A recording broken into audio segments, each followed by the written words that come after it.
Hello दोस्तों, आप सभी का स्वागत है आपके यूट्यूब चैनल गुरुकुल इंस्टीट्यूट सूची 2.0 पर। जैसा कि आज 15 अगस्त है, आप सभी को 15 अगस्त की हार्दिक शुभकामनाएं। हम बताना चाहेंगे कि आज ही के दिन हमारा देश भारत देश अंग्रेज़ों के गुलामी से आज़ाद हुआ था। इस देश में आज़ादी के लिए बहुत से वीरों ने संघर्ष किया। उन सभी वीरों के लिए मेरी तरफ से सत नमन है। आइए हम लोग अपने नए चैप्टर पर चलते हैं, जिसका नाम है द्विघात समीकरण। क्या नाम है इसका? द्विघात समीकरण नाम चैप्टर का हमारा है। आज हम द्विघात समीकरण के बारे में हर चीज़ जानेंगे, क्या होता है और उसके बारे में पढ़ेंगे। जैसे कि द्विघात समीकरण की पहली हेडिंग क्या हमारी है बेटा? पहली हमारी हेडिंग है बहुपद। क्या हेडिंग हमारी है? बहुपद। तो बहुपद को हम बहुपद चैप्टर में भी बता चुके हैं। क्या ऐसे बीजीय व्यंजक में क्या रहे, एक या दो से अधिक पद हो, उन्हें क्या कहते हैं हम लोग? बहुपद कहते हैं। मतलब क्या होता है बहुपद?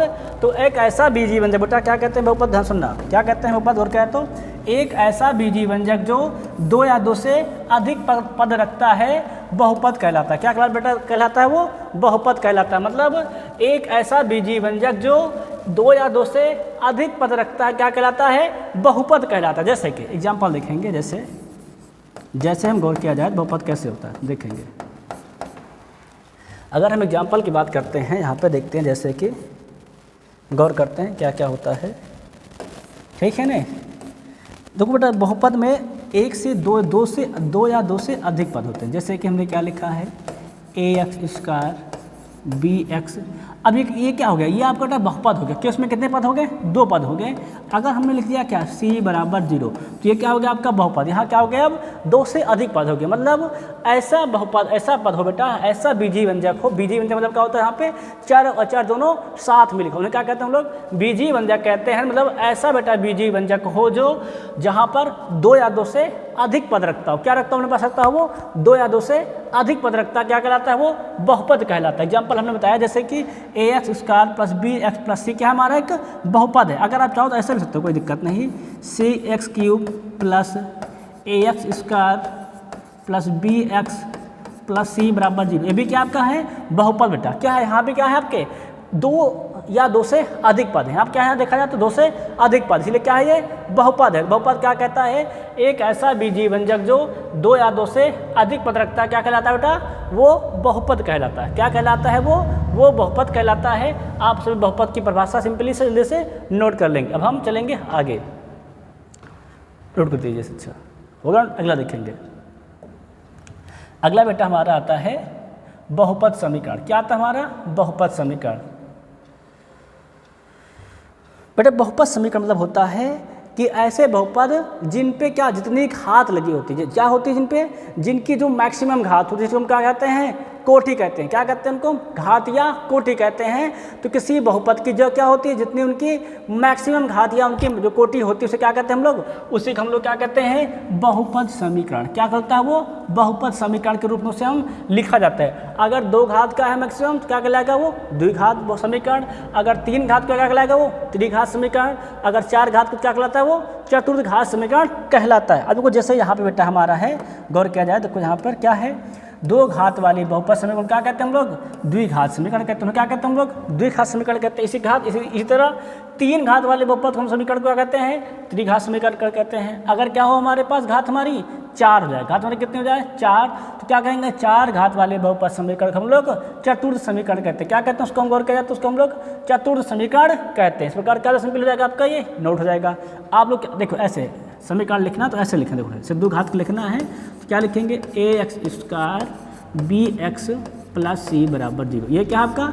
ये द्विघात समीकरण है। ठीक है ना? अगर क्या लिखना? तीन घात क्या लिखोगे? ax³ bx² cx + d = 0। ये क्या है आपका? तीन घात का समीकरण है। बेटा समीकरण लिखते समय के बाद ये ध्यान रखा जाता है कि हम घात को घटते हुए क्रम में लिखें। क्या लिखे? घात के घटते हुए क्रम में लिखे तो घात के बढ़ते हुए क्रम में लिखे। मतलब उल्टा सीधा ना लिख दे। मतलब एक क्रम में लिखे तो घटते हुए क्रम में लिखे, तो बढ़ते हुए क्रम में लिखे, तो उसे क्या कहते हैं हम लोग? बहुपद का समीकरण क्या कहते हैं? क्या कहते हैं उसे? हम कहते हैं उसको हम लोग बहुपद का समीकरण कहते हैं। आप सिंपली क्या करेंगे? बहुपद के समीकरण को नोट कर लेंगे। होगा? अगला देखेंगे फटाक से जल्दी से। देखो अगला टॉपिक हमारा क्या है? बहुपद की घात। क्या है? बहुपद की घात। तो हमने भी क्या बताया बेटा? बहुपद की घात या बहुपद की कोटि क्या होती है? किसी भी बहुपद में बेटा क्या? किसी भी बहुपद में चर राशि के ऊपर लगी अधिकतम घात। क्या? किसी भी बहुपद में चर राशि के ऊपर लगी अधिकतम घात ही क्या कहलाता है? बहुपद की घात या बहुपद की कोटि कहलाता है। जैसे कि यहाँ देखा जाए परिभाषा क्या कहती है, तो बहुपद में क्या कहता है, परिभाषा देखो गौर कहेंगे तो परिभाषा हमारी कहती है बहुपद में चर की उच्चतम घातांक को उस बहुपद क्या कहते हैं बेटा? उस बहुपद की घात कहते हैं। उस बहुपद क्या कहते हैं? घात। जैसे कि हमने क्या लिखा गौर किया जाए तो ax³ bx² plus cx plus D बराबर 0। क्या लिखा प्लस में? cx प्लस क्या लिखा? प्लस डी बराबर 0 लिखा है। तो एक बात क्या करें, घात कितनी यहाँ लिखा जाए तो बेटा यहाँ पर जो बहुपद की घात है वो कितनी है? 3 है। क्या मतलब है? जो चर राशि है उसके जो मैक्सिमम पावर बेटा जो क्या है? उच्चतम घात, उसे क्या कहें हम लोग कहते हैं? उसे ही बहुपद की घात कहते हैं, मतलब डिग्री ऑफ एन पॉलिनोमियल कहते हैं ना, या इक्वेशन कहते हैं। बात समझ में आए कि नहीं? इतनी बात समझ में बहुपद की घात क्या होती है, तो किसी भी बहुपद में उसके चर राशि पर लगी हुई अधिकतम घात क्या कहलाती है? बहुपद की घात कहलाती है। अधिकतम घातांक क्या कहलाता है? उसका बहुपद का घात कहलाता है। इस प्रकार क्या करेंगे, आप समीकरण को फटाक से नोट कर लेंगे तेजी से। होगा नोट? अगला देखेंगे तेजी से। देखिए क्या कहता है, अगला आता है समीकरण बेटा मूल। क्या आता है समीकरण के मूल? मूल मतलब बेटा शून्य। क्या होता है मूल मतलब? मूल की बात की हम लोग किसकी बात करेंगे बेटा? तब हम बात करेंगे शून्य। किसकी बात करेंगे? शून्यांक की बात करेंगे, अर्थात किसी भी बहुपद में चर राशि का वह मान बेटा। क्या? किसी भी बहुपद में चर राशि का वह मान जो बहुपद के मान को क्या करे? जो बहुपद के मान को संतुष्ट करता हो, क्या कहलाता है? बहुपद के समीकरण के मूल कहलाते हैं। क्या कहलाता है? समीकरण के मूल कहलाता है। मतलब क्या? ऐसा मान बेटा जो क्या करे? जो समीकरण में रखा जाए। अगर क्या क्या समीकरण में किसी भी चर राशि का वह मान जो क्या क्या समीकरण में अगर रखा जाए तो समीकरण का मान कितना हो जाए? तो समीकरण का अगर मान बेटा शून्य हो जाता है, कितना हो जाता है समीकरण का टोटल मान? समीकरण का कुल मान शून्य कर देता है, तो क्या कहलाता है? बहुपद का मूल या बहुपद का शून्य कहलाता है। बात समझ आए कि नहीं? तो क्या कहते हैं, चर राशि का वह मान जो दी गए समीकरण क्या करें? दी गए समीकरण को संतुष्ट करता है, उसका मूल कहलाता है। अर्थात चर राशि का वह मान जो समीकरण हम क्या करें? रख दें, तो समीकरण का मान कितना हो जाए? समीकरण का मान शून्य हो जाए, वही क्या कहलाता है? समीकरण के मूल कहलाते हैं। अब क्या मूल कितने होते हैं? तो जितनी घात का बेटा समीकरण लिखा जाएगा उसके उतने ही मूल होते हैं। क्या बात समझ में आई? कि जितनी भी घात का बहुपद होगा हमारा उतने ही क्या होंगे? उसके उतने ही उसके मूल होंगे। जैसे कि अगर हमने क्या लिखा? अगर हमने लिख दिया ax² plus bx plus c बराबर 0, कितनी घात इसकी? 2 घात है। मैक्सिमम घात कितनी इसकी? 2 घात है। समीकरण कितनी है? बात किया जाए तो समीकरण बेटा कितनी है? हमारी समीकरण की जो घात है वो 2 है। कितनी घात है समीकरण की? समीकरण की घात 2 है। अर्थात समीकरण के मूल कितने होंगे बेटा? अर्थात समीकरण के मूल हमारे 2 होंगे। कितने मूल होंगे? 2 मूल होंगे। अर्थात 2x के ऐसे 2 मान आएंगे तो क्या करें? समीकरण के वैल्यू को हम को 0 करके रख देंगे। बस समझ आया कि नहीं? इतनी बात क्लियर होगी। अब हम चलेंगे आगे, नोट करिए थे सब लोग। होगा ना? अगला देखेंगे फटाक से तेजी से। अगला क्या कहता है? हल समुच्चय। क्या कहलाता है? हल समुच्चय। तो हल समुच्चय क्या कहते हैं?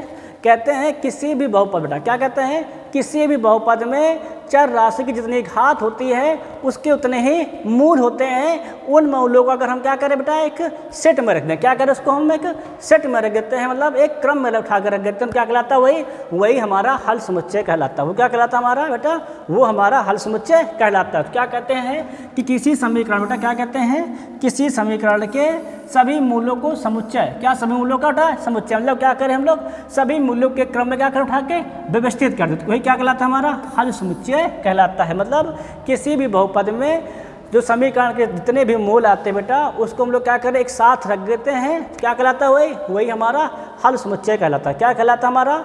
वो हमारा हल समुच्चय कहलाता है। इतनी बात सबको समझ में आई? हल समुच्चय क्या होता है इसको फटाक सब लोग नोट कर लेंगे तेजी से। देखेंगे हम। देखो अगला हमारा पैरामीटर जो है वो है असमिका। क्या है हमारी? असमिका। असमिका क्या कहते हैं? सुनना। कहती है वह व्यंजक जिसमें एक या एक से अधिक चर व बराबर चिन्ह होता तथा चर के सभी मान इसे संतुष्ट करते क्या कहलाती है, असमीकरण कहलाती है। मतलब बेटा हम समीकरण क्या निकाले, समीकरण के मूल निकाले, उन्हें क्या करें, उनको हम बराबर में चर राशि के लिख दें, तो वो मान जो क्या करें समीकरण बेटा क्या करते हैं, जो समीकरण को संतुष्ट कर दें उन्हें हम लोग क्या कहते हैं, असमीकरण कहते हैं। उन्हें क्या कहते हैं हम, बहुपद की असमीकरण कहते हैं। मतलब चर राशि का वह मूल जो क्या करे समीकरण में रखा जाए तो क्या हो, समीकरण को संतुष्ट करता हो, क्या कहलाता है, वो बहुपद का असमीकरण कहलाती है। ठीक है ना, इतनी बात क्लियर होगी। अब देखो आगे क्या कहते हैं, द्विघात समीकरण के मूल ज्ञात करना द्विघात समीकरण को हल करना कहलाता है। क्या बेटा बात हुई है, द्विघात समीकरण को हल करना मतलब क्या हुआ है कि जो द्विघात समीकरण है बेटा, जो उतनी घात उतनी किसकी, उस वहाँ पर द्विघात समीकरण में चर राशि के अधिकतम घात कितनी होती है, 2 घात होती है। इसका मतलब ये हुआ कि बहुपद में 2 मूल होंगे। समीकरण कितने मूल होंगे, समीकरण के 2 मूल होंगे। उन्हीं मूलों को ज्ञात करना बेटा, क्या उन्हीं मूलों को ज्ञात करना ही क्या कहलाता है, बहुपद को हल करना कहलाता है, द्विघात समीकरण को हल करना कहलाता है। इतने सभी क्लियर है कि नहीं, यहाँ तक सारी बात क्लियर हो गई। अब आगे समीकरण के मूल को ही क्या कहते हैं हम लोग, शून्यक भी कहते हैं। समीकरण के मूल क्या कहते हैं, तो समीकरण के मूल को शून्यक भी कहते हैं। एकदम क्लियर हो गया, आप सभी नोट करिए तेजी से, हो गया ना सबका। अगला देखेंगे टास्क तेजी से। अगला बेटा हमारा आता है द्विघात समीकरण का व्यापक रूप। क्या आता है, द्विघात समीकरण का व्यापक रूप। बेटा ये बात को ध्यान रखना, पेपर में बुझाता है बहुकल्पीय में क्या द्विघात समीकरण का व्यापक रूप क्या होता है। तो द्विघात समीकरण बेटा व्यापक रूप जो होता है वो होता है ax² + bx + c = 0। क्या होता है, तो वो होता है ax² bx + c = 0। यही क्या होता है बेटा, यही हमारा द्विघात समीकरण का व्यापक स्वरूप होता है। क्या होता है, द्विघात समीकरण का व्यापक स्वरूप होता है। कितना होता है, तो वो ax² + bx + c = 0 होता है। यहाँ तक सबके बात क्लियर हो गई कि नहीं क्लियर होगी, नोट कर लिए। अगले देखेंगे। अगली बात बेटा जो हमारी होती है वो होती है द्विघात समीकरण को हल करने की विधियाँ। तो द्विघात समीकरण को हल करने की 3 विधियाँ, कितनी विधियाँ हैं बेटा वाक्य, तो द्विघात समीकरण को हल करने की 3 विधियाँ हैं। पहली विधि बेटा हमारी है गुणनखंड विधि। क्या पहली विधि हमारी है, पहली विधि बेटा हमारी है गुणनखंड विधि। दूसरी विधि हमारी है पूर्ण वर्ग बनाकर हल करने की विधि। क्या हमारी दूसरी विधि है, दूसरी विधि बेटा हमारी है पूर्ण वर्ग बनाकर के हल करने की विधि। और जो तीसरी विधि बेटा हमारी, जो थर्ड विधि हमारी है वो है सूत्र विधि। कौन सी विधि हमारी है, तीसरी विधि, तीसरी विधि बेटा हमारी है सूत्र विधि, है ना। तो कौन कौन सी विधि है, पहली विधि बेटा हमारी है गुणनखंड विधि, दूसरी कौन सी है पूर्ण वर्ग बनाकर हल करने की विधि, तीसरी विधि कौन सी है सूत्र विधि, द्विघात समीकरण के हल करने की विधि है। जो सबसे बड़ी बात समझने वाली बात बेटा क्या है, वो ये है कि जो हमारा है पूर्ण वर्ग बनाकर हल करने की विधि, क्या जो हमारी है, जो विधि हमारी है पूर्ण वर्ग बना के हल करने की विधि जो हमारी बेटा है दूसरी विधि है, इसको एनसीईआरटी ने अब सिलेबस से काट दिया है। इसको क्या किया एनसीईआरटी ने सिलेबस से हटा दिया है। मतलब पूर्ण वर्ग बना के हल करने के क्वाड्रेटिक इक्वेशन में जो हमारी विधि होती है बेटा उसको क्या किया गया, अब सिलेबस से काट दिया गया। मतलब सिलेबस को अब हटा दिया गया, अब सिलेबस में नहीं रहा। तो अब सिलेबस में क्या क्या बचा बेटा, तो अब सिलेबस में केवल 2 विधि बची हैं। कौन कौन सी, पूर्ण वर्ग विधि मतलब मेथड ऑफ फैक्टराइजेशन, दूसरा कौन हमारी है सूत्र विधि अर्थात सोल्यूशन ऑफ बाय फार्मूला। क्या है, फार्मूला मेथड द्वारा इक्वेशन को सॉल्व करना अर्थात गुणनखंड विधि बेटा और सूत्र विधि, वही विधि क्या हमारे अब द्विघात समीकरण को हल करने के सिलेबस में बची है। जो तीसरी विधि बेटा हमारी थी कौन सी विधि, पूर्ण वर्ग बनाकर हल करने की विधि बेटा, उसको सिलेबस से हटा दिया गया। ठीक है ना, आप इसको अब सिलेबस से काट देंगे, इसको अब हम लोग को नहीं पढ़ना है। ठीक है ना, सबको नोट हो गया, चीज़ क्लियर है ना एकदम से। देखो अगला पॉइंट, देखो अगला पॉइंट क्या बेटा है गुणनखंड विधि। अगला हमारा पॉइंट क्या है गुणनखंड विधि। क्या विधि हमारी है गुणनखंड विधि। देखो गुणनखंड क्या कहते हैं, पहले कहते हैं समझ लो पहले बेटा। जो गुणनखंड विधि बेटा होती है ये कहती है कि अगर हमारा कोई क्वेश्चन लिखा बेटा, क्या लिखा हमारा कोई क्वेश्चन लिखा है, क्या लिखा है क्वेश्चन हमारा लिखा हुआ है ax² + bx + c = 0। ठीक है ना, ये हमारा क्या है कोई समीकरण लिखा हुआ है। तो इसको गुणनखंड विधि द्वारा कैसे हल करेंगे, तो कहते हैं क्या है जो हमारा x² का क्या है जो x का गुणांक होता है बेटा, जो कोफिशिएंट ऑफ x होता है उसको हमको ऐसे बेटा एडजस्ट करना, उसको ऐसे जोड़ना है, उसका ऐसा योगफल ज्ञात करना है कि उसका योगफल तो बेटा क्या आ जाए तुम्हारे इसी x के गुणांक के बराबर हो। क्या उसका जो योगफल है क्या है इसी x² के गुणांक के बराबर आए। और उसका जो गुणनफल है बेटा, क्या उसका जो क्या है जो उसका गुणनफल है वो x² के गुणांक और अचर पद के गुणांक अचर पद के गुणनफल के बराबर आए। मतलब ऐसे समझो, अगर हम मान लें बी को हम तोड़े बेटा, क्या कि हम बी को ऐसे तोड़े अल्फा प्लस बीटा, किसमें तोड़ दिया हम अल्फा प्लस बीटा में तोड़ दिया, इसमें तोड़ दिया, बात कहते हैं हम उसको अल्फा प्लस बीटा में हम बी को तोड़ दिए, क्या लिख दिया अल्फा प्लस बीटा। तो जब हम अल्फा बीटा बेटा मल्टीप्लाई करें, हम क्या करें दोनों को मल्टीप्लाई करें बेटा, तो ये तुम्हारे ए और सी के गुणनफल के बराबर आए। क्या है बेटा, ये हमारे ए और सी के गुणनफल के बराबर आए। ये बात समझे कि नहीं समझे सब लोग। क्या करना है, मध्य पद को दो ऐसे योगफल में तोड़ना बेटा कि जिनका अगर गुणनफल किया बेटा, क्या करें उनको अगर आपस में गुणनफल किया जाता है तो वो यक्स स्क्वायर के गुणांक और अचर पद के गुणनफल के बराबर है। क्या है बेटा, है वो यक्स स्क्वायर के गुणांक और अचर पद के गुणनफल के बराबर है। यहाँ तक बात सबके समझ में आई कि नहीं आई, क्लियर हो गया।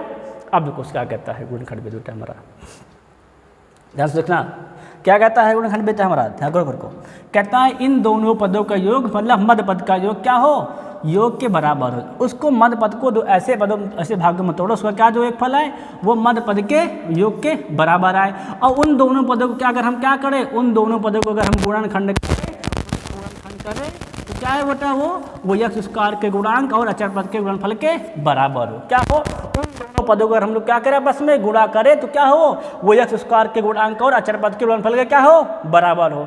यहाँ तक सबके बात समझ में आई कि नहीं। क्या मध्य पद को यक्स मतलब यक्स के गुणांक को ऐसे दो पदों में तोड़ना है कि जिनका योगफल बेटा क्या है, अर्थात उसको घटा भी सकते हैं, बात है ठीक, जोड़ या घटाना कुछ भी को योगफल दोनों होगा, ठीक है ना।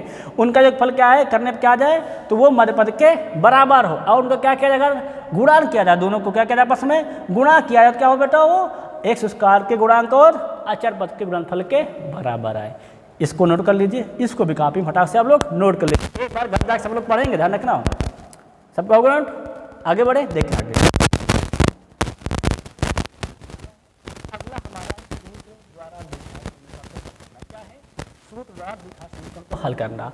सबसे पहली बात हम लोग क्या करें बेटा, जो भी हमको पद दिया गया, जो भी हमको द्विघात बहुपद दिया गया होगा उसको बेटा सबसे पहले उसको हमको लिख लेना बेटा। सबसे पहले क्या करना है, सबसे पहला काम बेटा हमारा यह है कि हम उसको लिख लेंगे व्यापक रूप में। क्या लिख लेंगे उसको हम लोग व्यापक रूप में लिख लेंगे, अर्थात A x plus B x plus C बराबर 0। अर्थात उसको पहले जो हमको पॉलिनोमियल इक्वेशन दिया गया उसको हम लोग क्या करना है, पहला कार्य हमारा है कि हम उसको स्टैंडर्ड फॉर्म में बेटा राइट कर ले। क्या करें, उसको हम स्टैंडर्ड फॉर्म में राइट कर ले, अर्थात उसको हम लोग व्यापक स्वरूप में लिख ले, पहला काम है। उसके बाद बेटा हमको ज्ञात करना पड़ता है डिस्क्रिमिनेंट। क्या ज्ञात करना पड़ता है हमको, डिस्क्रिमिनेंट, अर्थात हिंदी में क्या कहते हैं विभक्तिकर। क्या कहते हैं विभक्तिकर। विभक्तिकर होता क्या बेटा, वो होता है जो x का गुणांक होता है उसका स्क्वायर -4 एक्स स्क्वायर का गुणांक और अचर पद के गुणनफल के बराबर होता है। इतनी बात सबके समझ में आई कि नहीं आई। क्या होता है रियल देखा जाए तो सिंपली लिखता हूँ, देखो एक लाइन में लिख देता हूँ।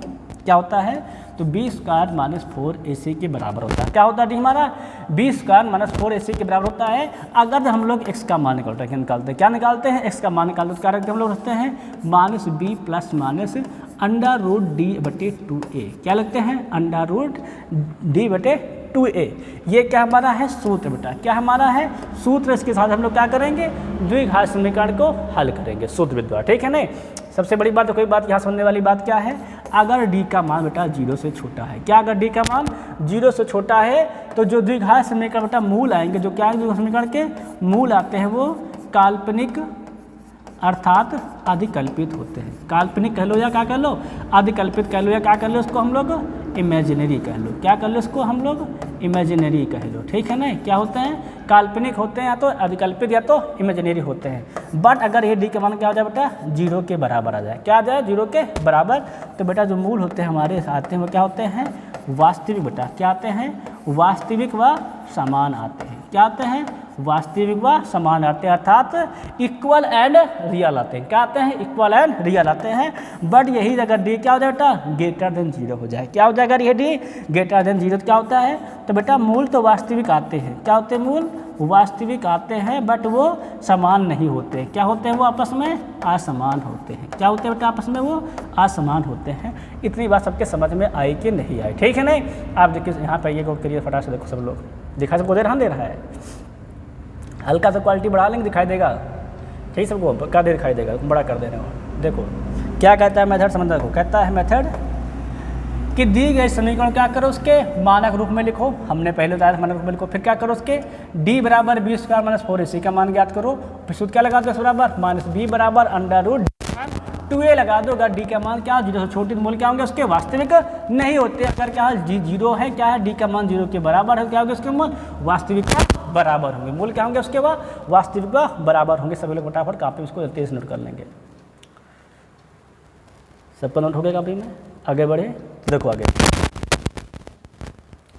अब हम आते हैं अभ्यास प्रश्न, हम कहाँ आते हैं हम लोग अब हम लोग आते हैं अभ्यास प्रश्न 4.1 पे। कहाँ आते हैं अभ्यास आते हैं 4.1 पे आते हैं। यहाँ पे देखते हैं कैसे इसको सॉल्व करना है, कैसे इसको हल करना है। आज हम देखो देखेंगे पहली विधि हमारे क्या कहती है, पहला प्रकार बेटा हमारा कौन सा प्रकार है, गुणनखंड विधि प्रकार है। गुणनखंड विधि द्वारा क्या करना है हमको दिए गए समीकरणों क्या करना है हल करना है, ठीक नहीं क्या करना समीकरणों को हल करना है, सभी लोग देखेंगे फटाफट। ठीक देखो पहले समीकरण बेटा हमारा क्या है, पहला हमारा समीकरण क्या है ध्यान देखना, वो कहता है 9x square minus 3x minus 2 बराबर 0। क्या हमारा है 9x square minus 3x minus 2 बराबर 0 है। इतना समझ सबके समझ में आया कि नहीं आया, यहाँ तक एकदम बात सबके क्लियर हो गई, कोई डाउट तो है नहीं।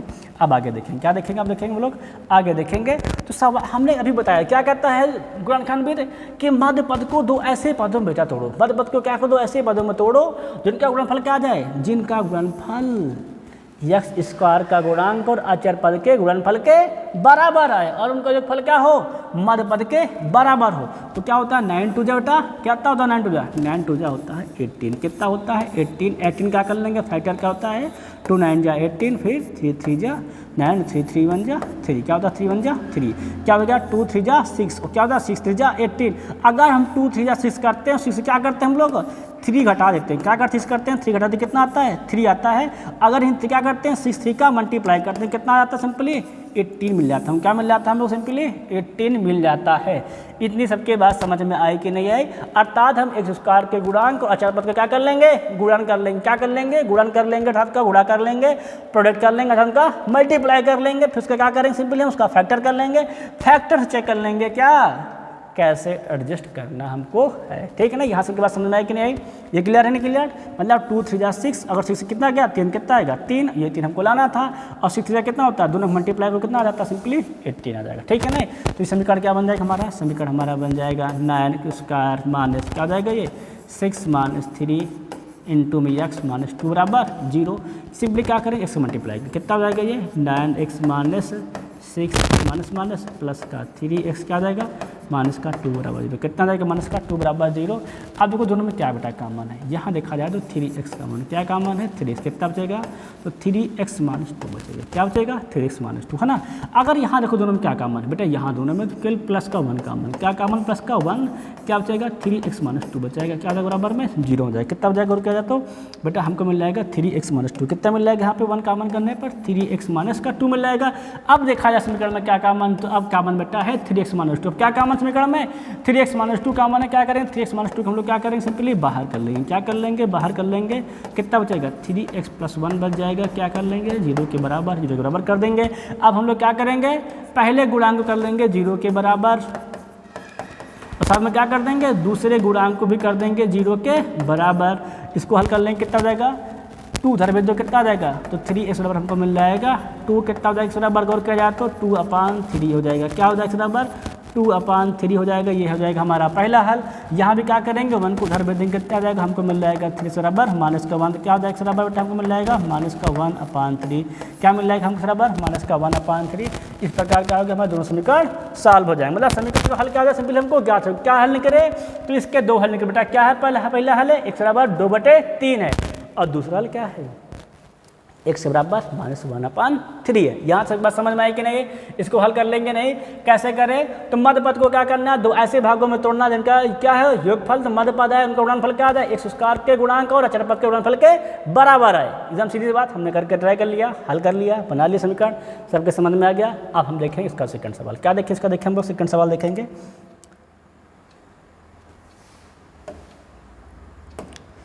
सभी लोग कापी नोट कर लिए इसको तेजी से, सबका नोट हो गया अभी में। अगला प्रश्न देखोगे क्या लिखा है, देखो तो प्रश्न में टर्म लिखा है 8x स्क्वायर, सेकंड प्रश्न क्या लिखा है 8x स्क्वायर माइनस का 22x माइनस का 21 बराबर 0, क्या लिखा है माइनस का 22x माइनस 21 बराबर 0, ठीक है इतना लिखा है कि नहीं लिखा है।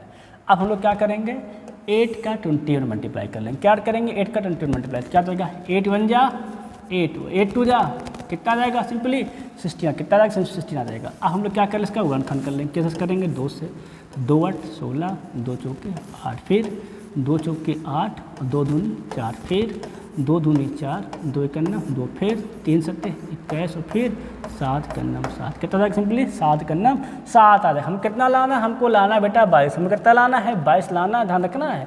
गुणन करने बेटा इनका हमेशा 168 ही आएगा, पर हमको क्या लाना है 22। हम लोग क्या करें, 2 दूना 4, 4 दूनी 8 नहीं बनेगा ना, क्या हो जाएगा 2 दूना 4 और 4 सते 28 और 3 दूनी 6, अर्थात हम लोग क्या करें 28 से 6 घटाएं, कितना आ जाएगा 22 आ जाएगा। कितना आ जाएगा 22 आ जाएगा, है ना। तो हम लोग क्या लिखेंगे, हम लोग लिख देंगे 8x square minus 28 minus 6x minus 21 बराबर कितना 0, कितना जाएगा 21 बराबर हमको 0 हो जाएगा।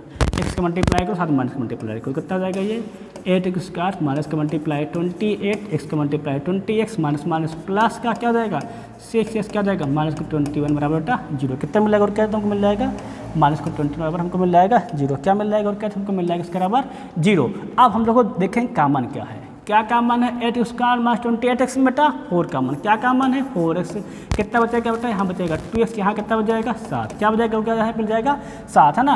अब देखो यहाँ पे क्या कामन बेटा गौर किया, यहाँ पे 3 कामन, क्या कामन 3 कामन, क्या बचेगा 2x, क्या बचेगा और क्या किया जाता है बचेगा 2x। अगर बेटा हम माइनस कामन कर ले, क्या कर ले अगर हम लोग माइनस कामन कर ले, उल्टा ले क्या सवाल कहीं पे सही लिखा ना, माइनस का माइनस माइनस माइनस प्लस, अगर क्या कर ले 3x कामन कर ले, कोई दिक्कत नहीं, कितना चाहिएगा 2x माइनस का 7 बराबर 0, क्या चाहिए और क्या बच्चा हमको क्या मिल जाएगा, हमको मिल जाएगा और क्या यहाँ पर 2x बराबर क्या मिल जाएगा हमको 2x माइनस 7 बराबर 0। अब दोनों में क्या कामन रहेगा और क्या था, अब हमको कामन है 2x माइनस 7, क्या कामन है 2x माइनस 7 और क्या बचेगा 4x प्लस 3 बराबर 0 बच जाएगा। क्या बचेगा वो क्या हमको मिल जाएगा 4x प्लस 3 बराबर 0 मिल जाएगा, क्या मिल जाएगा और क्या हमको मिल जाएगा 4x प्लस 3 बराबर हमको 0 मिल जाएगा। ठीक, इतनी बस सबको समझ में आ गया कि नहीं आ गया, क्लियर है क्या पॉइंट। अब हम लोग क्या करेंगे, एक फैक्टर पहले दिया गया है इसको कर लेंगे 0 के बराबर, और जो दूसरा फैक्टर है इसको भी क्या कर लेंगे हम लोग कर लेंगे 0 के बराबर। हमको क्या मिल जाएगा और क्या हमको मिल जाएगा 2x बराबर 7, अर्थात इस और कितना मिल जाएगा हमको मिल जाएगा 7/2 मिल जाएगा। यहाँ से क्या कर लेंगे हम 4x 3 उधर भेज देंगे, क्या हो जाएगा ये माइनस का 3 हो जाएगा, क्या हो जाएगा बराबर बेटा हमको मिल जाएगा माइनस का 3/4, क्या मिल जाएगा हमको बराबर माइनस का 3/4 मिल जाएगा। इस प्रकार क्या हो जाएंगे x के दोनों समीकरण हमारे सॉल्व हो जाएंगे। हम लोग क्या किया फिर से बात ध्यान देंगे, देखो हमने मध्य पद को ऐसा तोड़ा कि उसका जोड़ने का नाम क्या है मध्य पद आ जाए, उनका मल्टीप्लाई क्या करें तो उसका मल्टीप्लाई x स्क्वायर गुणा x स्क्वायर के गुणांक और अचल पद के गुणनफल के बराबर आ जाए, बना लिया फैक्टर, ठीक है नहीं। तो सिंपल क्या करेगा हल कर लिया, इस प्रकार का हो जाएगा हमारा सेकंड नंबर प्रश्न सॉल्व हो जाएगा। और आप सभी लोग क्या करेंगे इनको फटाफट नोट कर सकते थे, जिससे दोनों सवाल नोट करेंगे।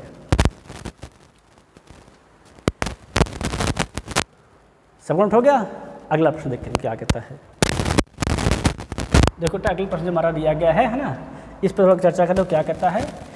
प्रश्न हमारा लिखा है 2x अपान x माइनस 3 प्लस 1 अपान 2x plus 3 plus 3x plus 9 अपान x माइनस 3 ब्रैकेट में 2x प्लस 3 लिखा है।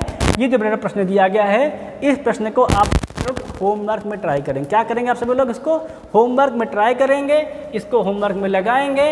अगर नहीं आएगा तो कल पूछेंगे, हर बच्चा पूछेगा, हर बच्चा लगाएगा, हर बच्चा उत्तर देगा, हर बच्चा बताएगा, नहीं आएगा तो बता देगा। तब तक के लिए जय हिंद जय भारत।